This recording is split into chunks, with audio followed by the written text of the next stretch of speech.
Assalamualaikum warahmatullahi wabarakatuh. Eh, Sore ini sudah lewat, jadi sudah jam 5 lebih 35 menit. Tapi saya belum pulang karena kebetulan anak yang menjemput itu masih belum datang. Jadi saya menunggu dengan eh, agak galau begitu ya. Nah, kebetulan di sini juga sedang gerimis begitu. Jadi saya ya sambil mengerjakan yang lain saya menunggu anak saya. Teman-teman, saya ingin menyampaikan bahwa di dalam eh, dunia perdosenan itu memang ada perbedaan antara dosen swasta dan dosen eh, PNS.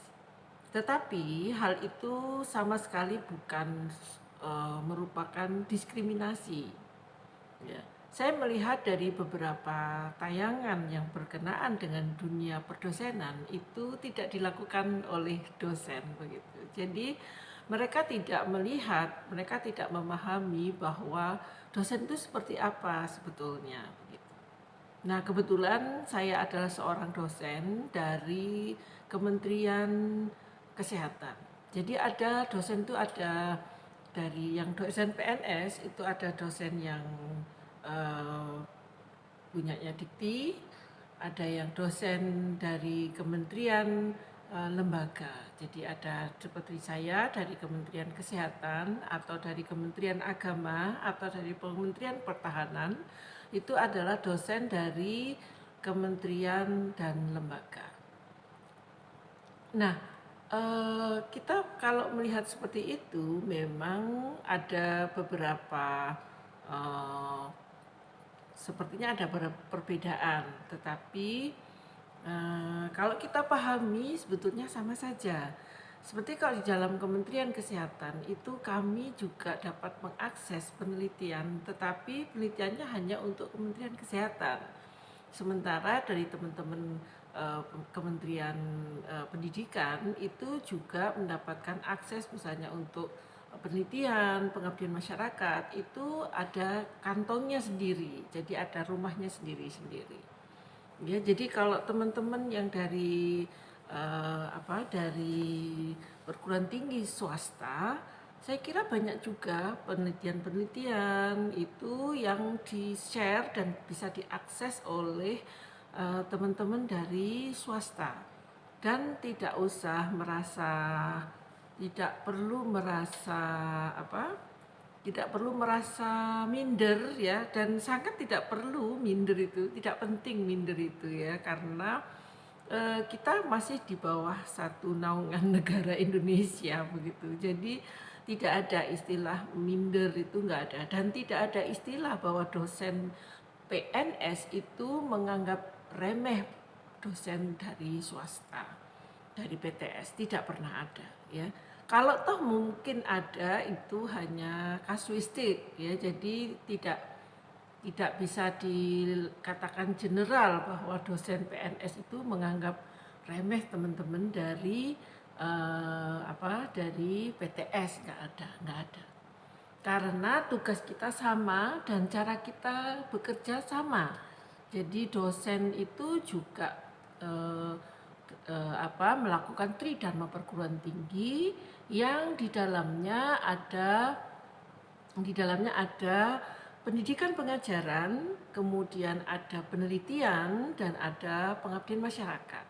Nah, ketiganya ini itu minimal adalah 12 sampai 16 SKS. Dan itu harus dicapai. Kalau tidak tercapai ya berarti tidak bisa tidak bisa. Kalau di dalam PNS mungkin tidak bisa dilakukan evaluasi selanjutnya. Demikian juga kalau di swasta mungkin untuk serdosnya juga tidak bisa mendapatkan serdosnya begitu. Saya melihat dari banyak teman-teman saya yang dari dosen-dosen swasta itu mereka juga mendapatkan serdos dan di bawah naungan LL Dikti, dan mereka juga bisa mengakses penelitian-penelitian dan dana-dana penelitian dan dana-dana pengabdian masyarakat.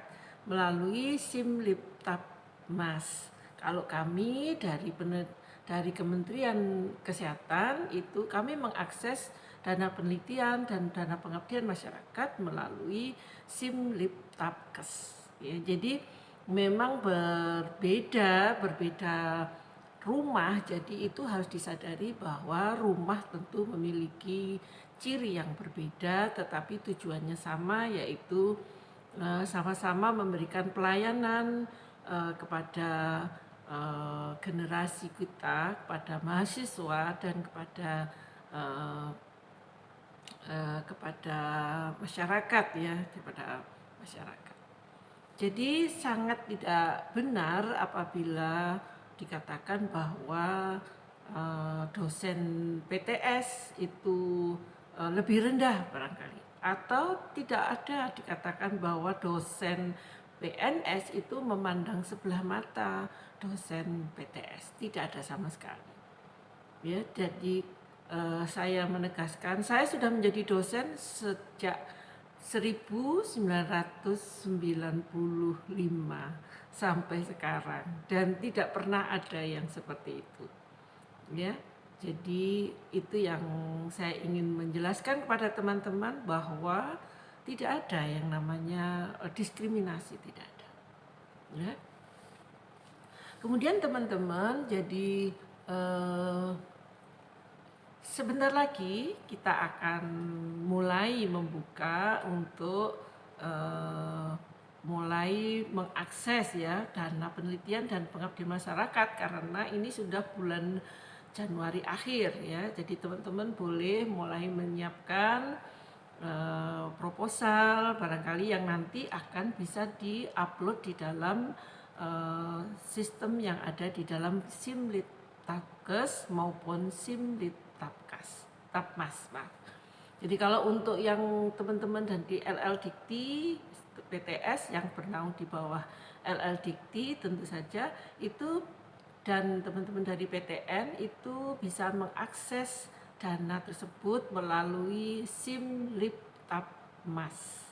Sementara saya dari Kementerian Kesehatan mengakses dana tersebut melalui Simliptapkes.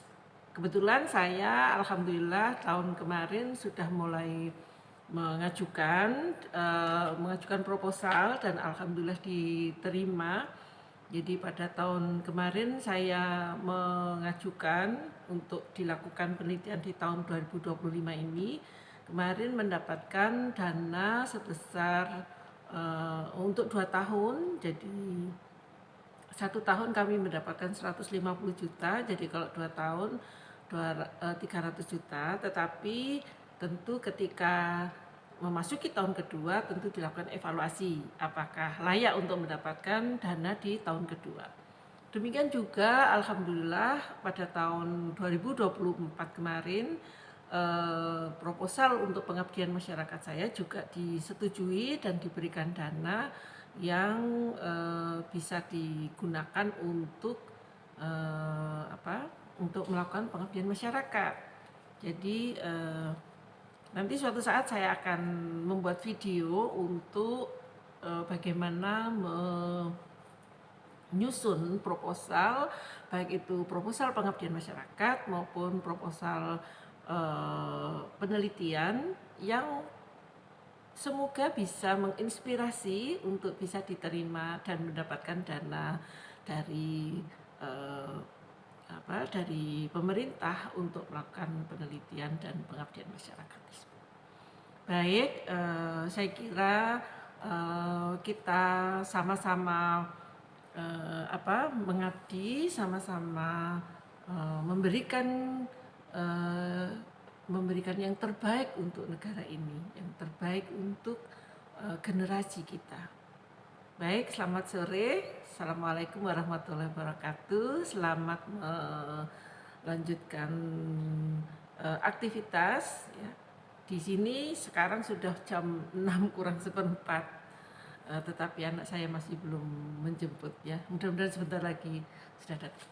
Assalamualaikum warahmatullahi wabarakatuh.